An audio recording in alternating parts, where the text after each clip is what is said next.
Au nom puissant de Jésus-Christ, amen. Chaleureuse salutation dans le beau et précieux nom de notre Père, dans le nom de notre Seigneur et Sauveur, Jésus-Christ de Nazareth. Je suis très ravi, très content de nous savoir encore nombreux autour de ce moment pour la parole du Seigneur. Que Dieu vous bénisse. Alors aujourd'hui, le Seigneur m'a mis à cœur de nous amener dans un message qui va aussi nous encourager à continuer à marcher avec lui, à continuer à insister au travers de la puissance qu'il a mis en nous pour que nous puissions voir encore sa gloire se manifester dans nos vies. Alors le thème que j'ai arrêté pour ce moment s'intitule tout simplement la puissance de l'insistance prophétique. Alors ce thème ici, bien aimé, cache deux vérités, cache plusieurs révélations autour de deux vérités, parce que je vais utiliser deux figures prophétiques. Je vais utiliser deux figures prophétiques dont je parle d'un père avec son fils qui ont marqué leur temps dans les livres des rois. Dans le livre des rois, il y avait deux prophètes majeurs, comme les gens le disent, mais je sais que tout enfant de Dieu est majeur. Donc, on va pas se dire qu'ils sont plus majeurs que les autres, mais c'est juste par abus de langage pour dire que ces deux hommes ont marqué vraiment leur génération en leur temps. Il s'agit du prophète Élie et de son fils ou de son disciple, parce que Élisée était, comment on appelle, l'empreinte d'Élie. Élie avait laissé son empreinte dans la vie d'Élisée. Alors les deux ont marqué leur génération et aujourd'hui le Seigneur veut que nous parlions de la puissance de l'insistance prophétique. Parce que quand tu vas entendre l'insistance prophétique, tu vas dire, est-ce que toi tu es prophète? Mais je vais te dire ce matin, oui, tu es prophète de ta vie. Tu es prophète parce que la Bible dit que il t'a donné le pouvoir, il a mis sa parole dans ta bouche et il y a prophète par ministère, mais il y a aussi prophète au travers, n'est-ce pas, des paroles prophétiques que Dieu peut mettre dans ta vie. Donc, ce n'est pas pour dire que c'est ton ministère, mais tu as en toi ce gène-là qui te permet aussi d'exercer dans le prophétique. Alors, je ne vais pas insister sur le prophétique, mais je vais juste nous amener dans la quintessence de ce message. Qu'est-ce que le Seigneur a véritablement à nous dire à ce sujet? Alors, je voudrais d'abord, premièrement, nous rappeler que ce message que je vais donner se situe sur le livre de rois. Les livres de rois ici s'inscrivent dans une période de grande décadence spirituelle. Alléluia. C'était en Israël. Il y avait un moment de trouble en Israël. Et pendant ce moment de décadence spirituelle en Israël, il y avait le peuple qui s'était détourné de Dieu. Il y avait l'idolâtrie et notamment nous connaissons le culte de Baal qui était là et qui dominait au temps de roi.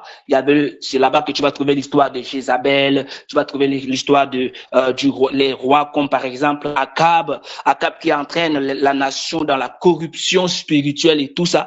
Et tous ces désordres ou toutes ces décadences spirituelles d'Israël ont poussé Dieu à utiliser deux prophètes qui ont marqué également leur génération. Et c'est dans ce contexte que, bien aimé, nous allons voir comment Dieu va susciter Élie, puis Élisée, comme des prophètes de restauration, des prophètes de confrontation. Ils ont eu des moments de confrontation avec les prophètes de Baal et tout ça, nous connaissons l'histoire. Je ne vais pas trop m'attarder sur cela. Alors, la mission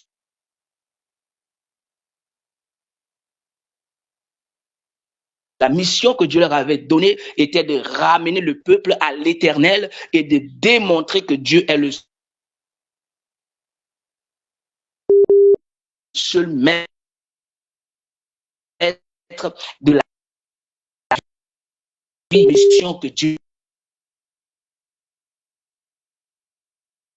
de la vie. Vous allez voir Christ parce que en réalité, Christ lui-même est venu. On a dit que Jésus-Christ est le second Élie qui ramène le cœur des pères au fils et tout ça. Donc, Jésus-Christ aussi était venu dans cette même optique pour pouvoir restaurer l'intimité, restaurer, comment on appelle, la relation de son créateur, la relation entre l'homme et son créateur.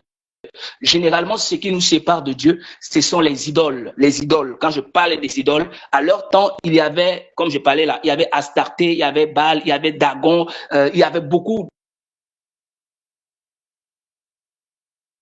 C'est ce qui remplace Dieu dans ta vie. L'idole de ta vie aujourd'hui, c'est quoi? C'est tout ce qui prend la place de Dieu dans ton cœur.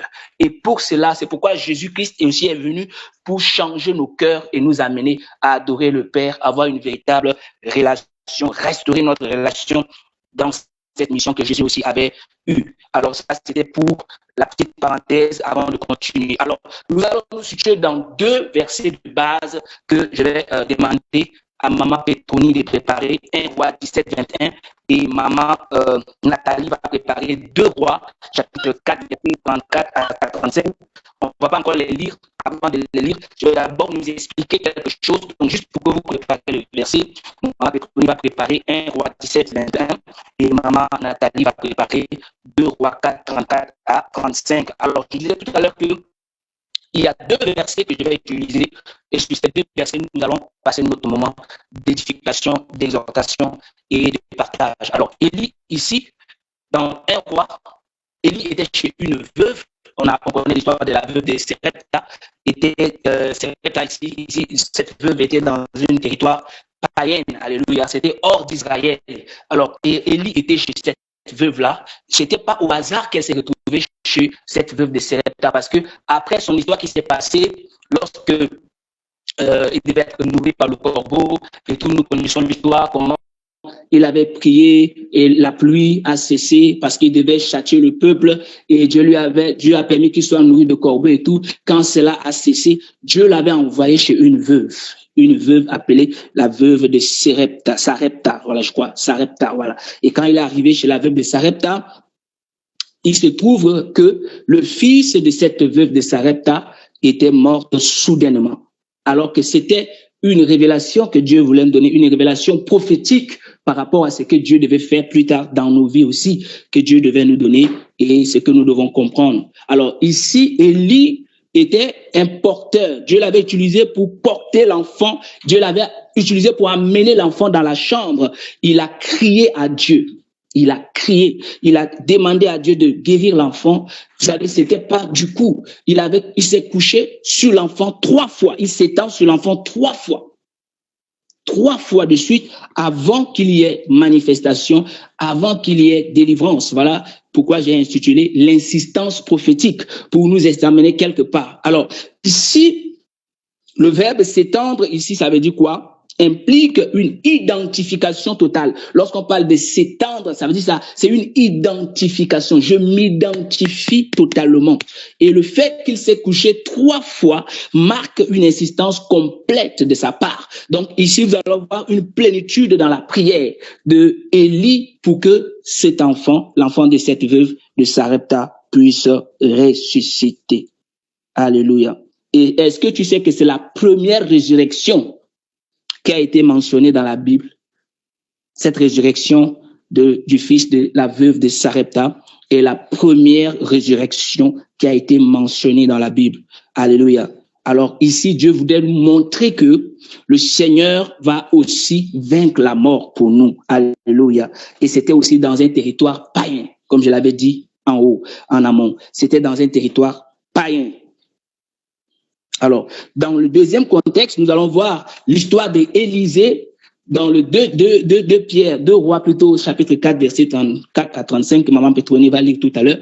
Vous allez voir que Élisée aussi était chez une femme. Pourquoi toujours les femmes? Je me posais cette question. Je dis, mais Seigneur, pourquoi les femmes? C'est-à-dire que les femmes sont impliquées dans beaucoup de choses. Ça, c'est encore une longue histoire. Si j'ouvre encore la parenthèse, on va pas quitter d'ici là. On a le temps pour prier. Je veux faire de mon mieux pour que nous puissions aussi avoir le temps. Souvent, j'ai dit ça, mais ça me manque toujours. Alors, c'est encore une autre femme. Et c'était une femme sunamite. Je crois que vous avez entendu parler de la femme sunamite. Et elle était en Israël. Cette femme sunamite ici avait reçu un fils miraculeux. C'était Élisée qui était là avec Géasi, si je me rappelle bien, Géasi. Et cette femme qui avait besoin d'un fils avait reçu parce qu'elle avait accueilli les hommes de Dieu avec respect et honneur. Alléluia. Il dit que les hommes que je vois passer tous les jours là, alléluia, sont des hommes de Dieu. Donc, cette femme sunamite ici a reçu un miracle dans sa vie. Elle a reçu un miracle et plus tard, après avoir reçu le miracle, l'enfant meurt. Et C'est toujours l'histoire d'enfant qui revient encore. Cette fois-ci, donc Dieu permet que cette femme reçoive un enfant, mais plus tard, l'enfant meurt. Ça veut dire quoi? La femme était déboussolée. La femme était fâchée. La femme était, il a dit au prophète, je t'avais dit, ne me donne pas un faux espoir. Ne donne pas un faux espoir à ta servante. Mais tu m'as dit que non, Dieu va me donner un enfant et tout. Voilà l'enfant que Dieu m'a donné et Dieu répand encore l'enfant. Mais Dieu était en train de préparer Élisée pour également une révélation prophétique. Alléluia. Alors, toujours dans la chambre. Pourquoi la chambre, Seigneur? Élisée, comme son père, va encore dans la chambre et il ferme la porte. Ça, c'est encore un autre message, mais on va pas prêcher ça. On va seulement aller sur ce que Dieu veut que nous puissions parler. Il s'étend aussi sur l'enfant, mais lui, ce n'est pas 3 fois. Il a eu contact physique et précis avec l'enfant. Alors, tu vas constater que l'enfant va se relever. L'enfant va marcher. Et l'enfant va, dire quoi? Répéter l'action.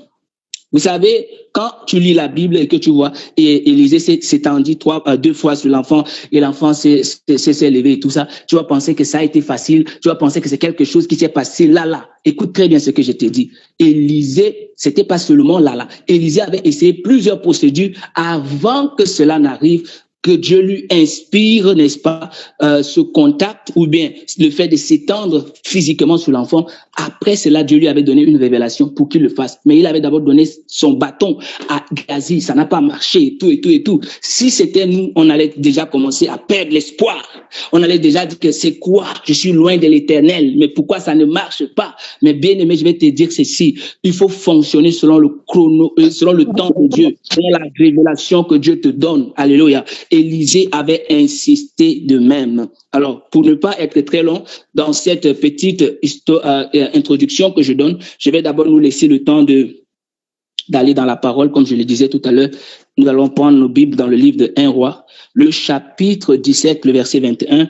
Maman qui va commencer, maman Petroni déjà.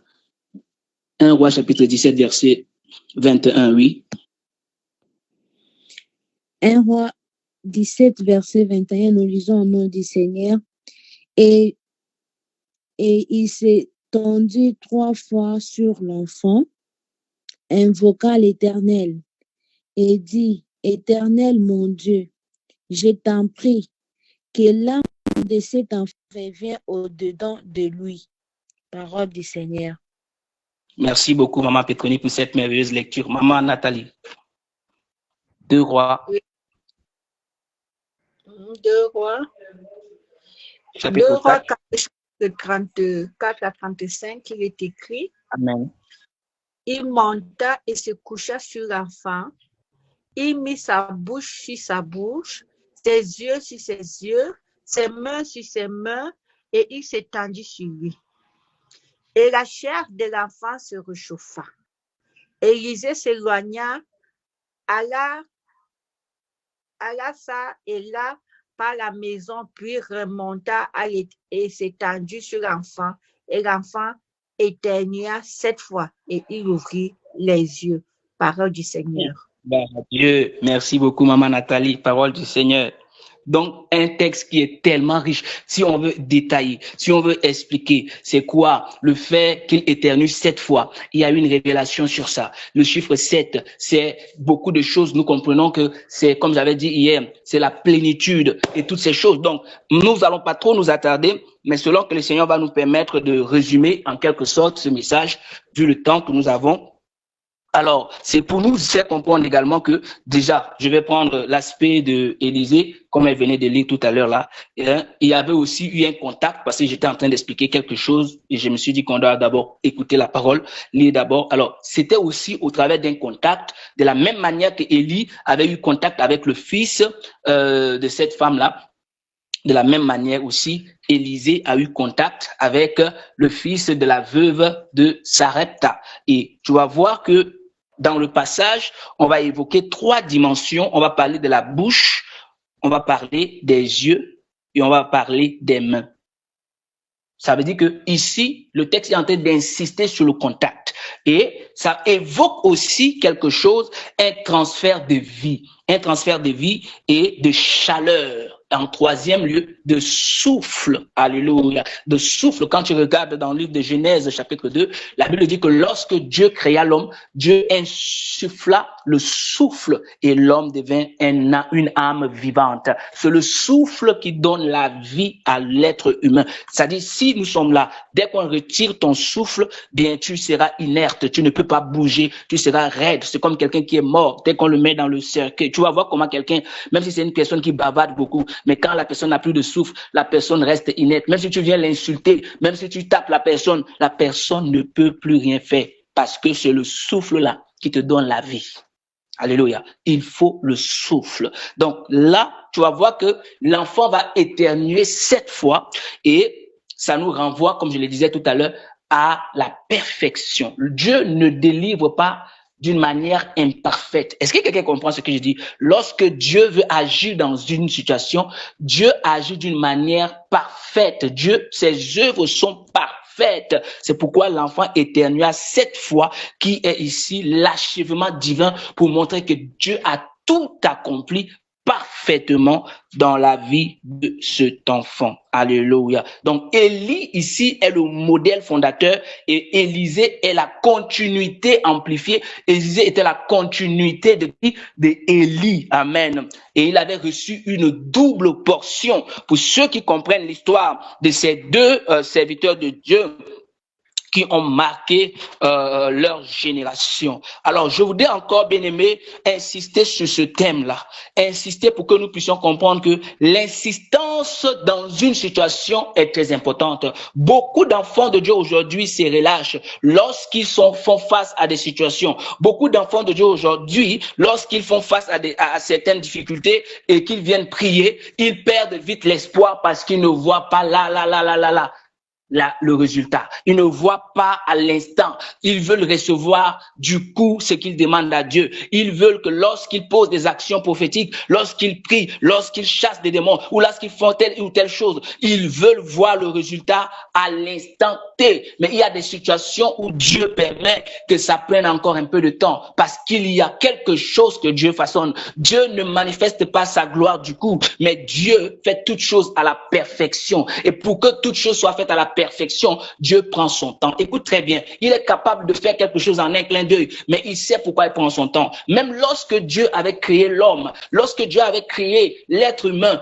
parfois, quand tu vas lire la Bible, tu vas penser que Dieu fit tomber l'homme Dieu prit la terre et Dieu façonna l'homme et ainsi de suite et tout. Mais bien aimé, même la création que Dieu avait créée, ça lui a pris du temps. Tu vas voir la Bible va dire, Dieu a créé l'homme Dieu a créé le monde en 6 jours et le 7e jour, il se reposa. Toi, tu vas compter 1, 2, 3, 4, 5, 6, 7, comme si c'était du jeu. Mais les 7 que toi, tu vois comme du jeu, bien aimé, ça a eu des temps et des temps. Parce que la Bible dit, 1 an en 1000 ans est comme un jour, n'est-ce pas? Un jour est comme 1000 ans devant Dieu, si je ne me trompe pas. Alléluia. Un jour est comme 1000 ans devant le Seigneur.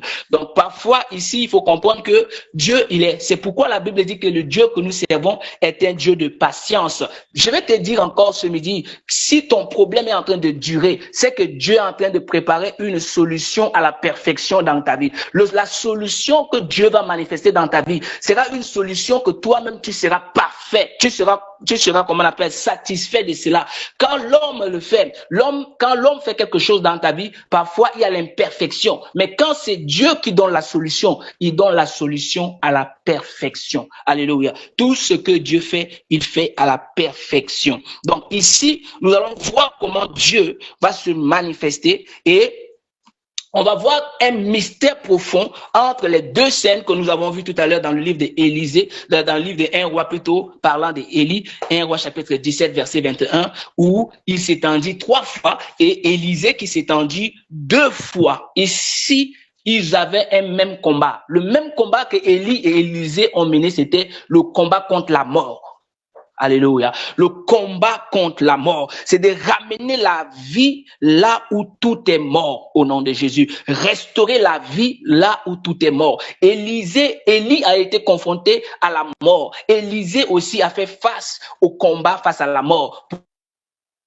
là où la mort avait régné. Ici, la résurrection, bien-aimé, demande de l'insistance. C'est pourquoi l'autre a insisté 3 fois et l'autre a insisté 2 fois. Ici, il s'agit de la résistance. Dieu veut que face à une situation, bien-aimé, qui est morte dans ta vie, tu dois résister, tu dois insister afin que le résultat puisse se manifester. Bien-aimé, tu peux avoir de l'onction, mais il y a des situations qui vont te résister. Élisée et Élie avaient de l'onction. C'était des prophètes. Vous savez, Élie avait fait quoi? Il avait arrêté la pluie. Il avait fait beaucoup de miracles. Il a prié et le feu est descendu. Ça veut dire que si devant cette situation, bien aimé, il y a des situations où Dieu peut répondre là. Il y a des situations que Dieu prend le temps. Est-ce que tu comprends ce que j'ai dit? Il y a des situations que Dieu peut répondre là, à l'instant. Dès que tu dis pam, ça se manifeste. Mais il y a aussi des situations où Dieu prend le temps avant de se manifester. Peu importe l'onction que nous avons, c'est Dieu qui agit. Amen. Peu importe la puissance que tu peux avoir, mais c'est Dieu qui agit. Dieu agit, mais il veut également ta participation. Alléluia. Élie a crié, Élisée a agi et les 2 dimensions sont nécessaires. Il faut crier face à certaines situations, mais il faut aussi poser des actions. Un enfant de Dieu ne prie pas seulement, un enfant de Dieu pose aussi des actions. Alléluia. Un enfant de Dieu ne pose pas seulement des actions, mais un enfant de Dieu doit aussi crier vers le Seigneur face à certaines situations pour dire qu'il y a l'implication de Dieu et il y a ton implication. Alléluia. Tu ne dois jamais abandonner trop tôt. Amen.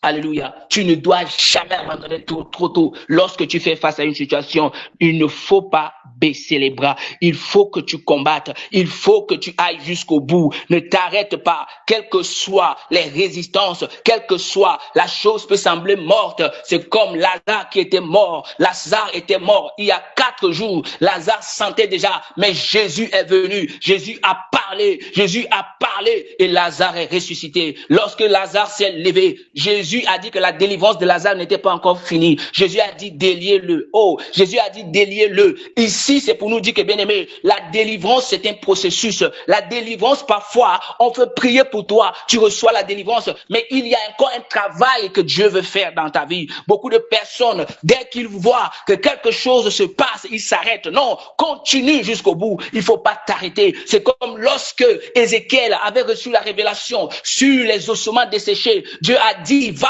parle à ces ossements desséchés. Il a commencé à parler à ces ossements desséchés. Ces ossements desséchés étaient revenus à la vie. La chair les recouvrait. Mais il a dit, il faut insuffler le souffle parce que il n'avait pas de vie.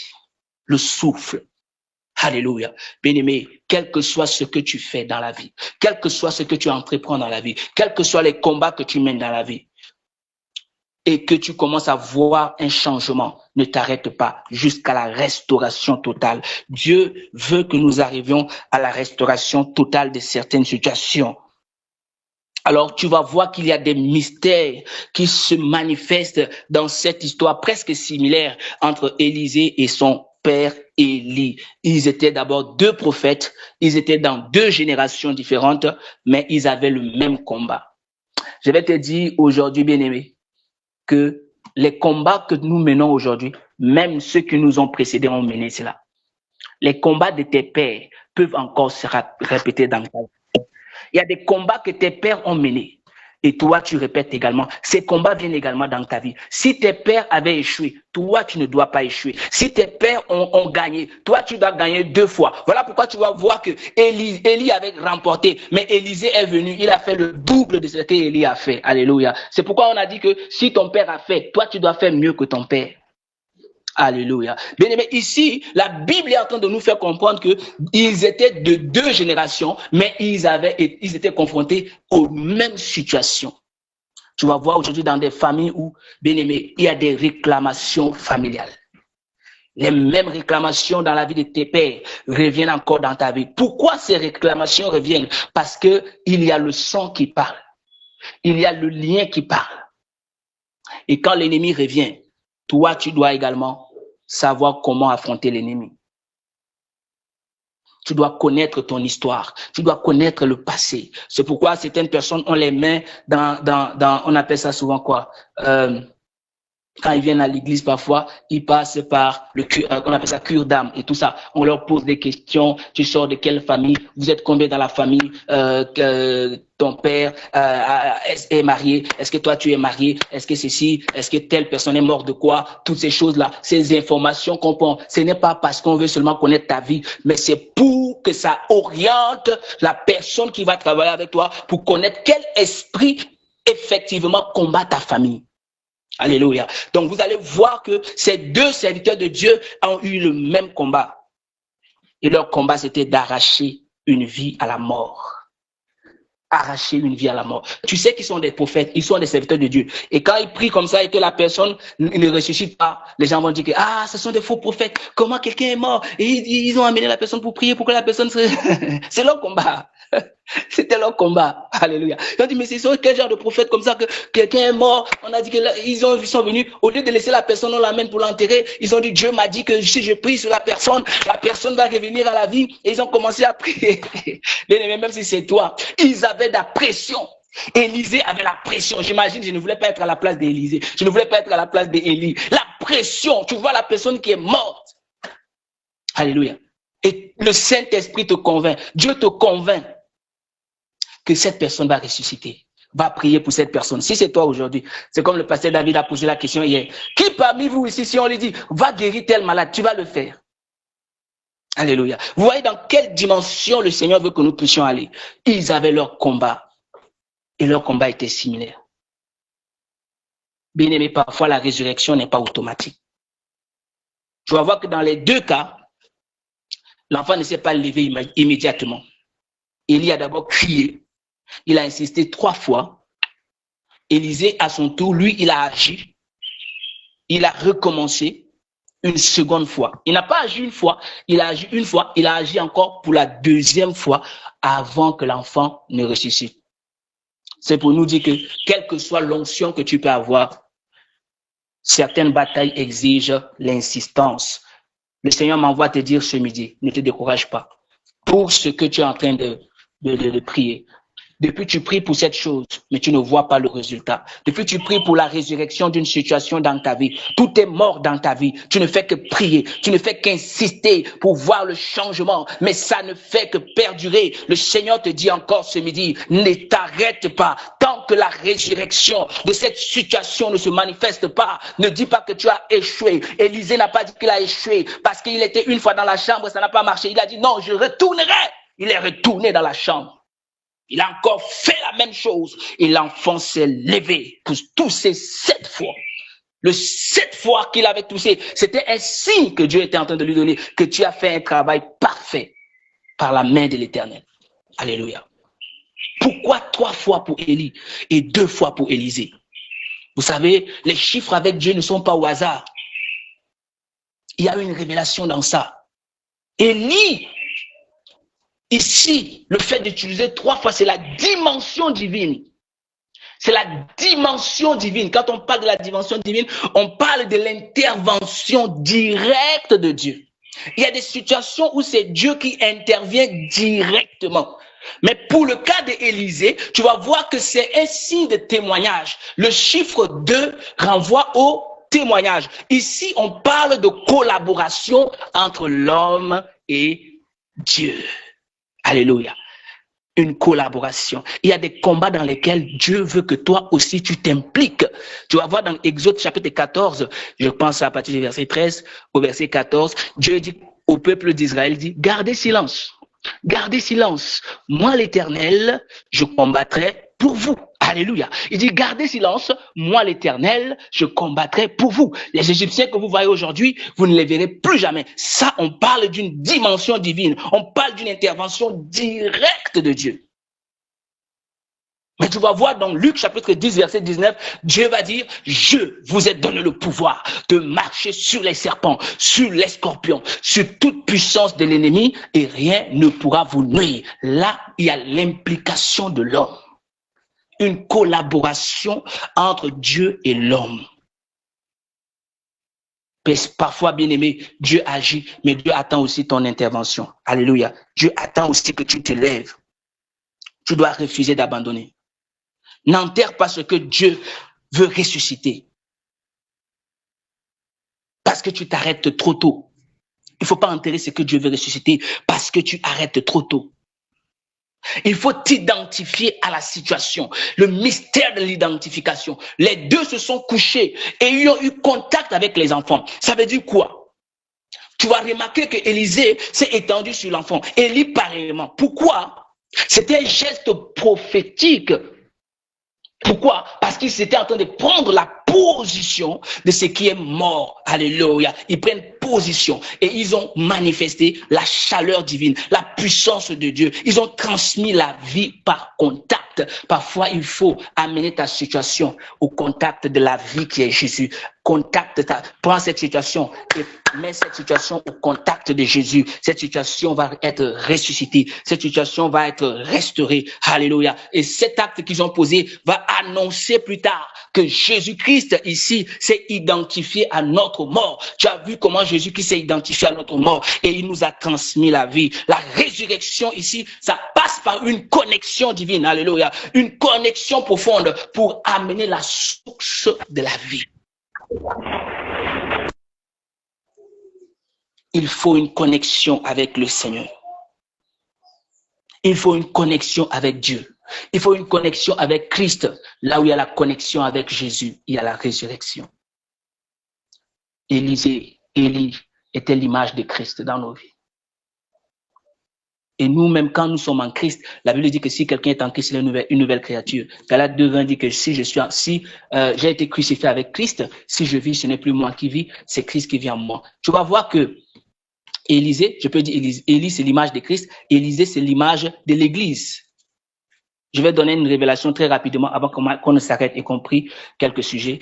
Pourquoi j'ai dit que Élisée est l'image de l'Église ou l'image de nous qui sommes les disciples de Jésus, et Élie est l'image, parce que Élie, le chiffre 3 ici déjà renvoie à la résurrection. Jésus-Christ est mort et 3 jours il est ressuscité. Jésus-Christ fait partie de la Trinité. Élie, on a pris le chiffre 2. Ici, le chiffre 2 ici renvoie au témoignage que Dieu va accomplir dans ta vie par Christ. Alléluia. C'est pourquoi tu vas remarquer que dans la vie d'Élisée, il y a le double portion. Il y a une double portion, la double portion, autant pour moi. Pourquoi on parle de double portion? Est-ce que le fait que Élisée puisse prendre la double portion, cela veut dire que Élisée dépassait Élie? La Bible me fait comprendre que le disciple ne peut jamais être plus grand que son maître. Même si tu craches le feu, tu ne peux jamais dépasser ton maître. Tu peux jamais dépasser ton maître. Ça, ce sont des lois spirituelles que Dieu établit. Même si tu fais plus de miracles que ton maître, cela ne veut pas dire que tu le dépasses. Et je vais vous donner même la preuve que Jésus-Christ même a dit à ses disciples dans Jean chapitre 14, si je ne me trompe pas, je pense le verset 23 ou un truc comme ça, Jésus-Christ a dit que ce que vous me voyez faire, ceux qui croient en moi feront de plus grands.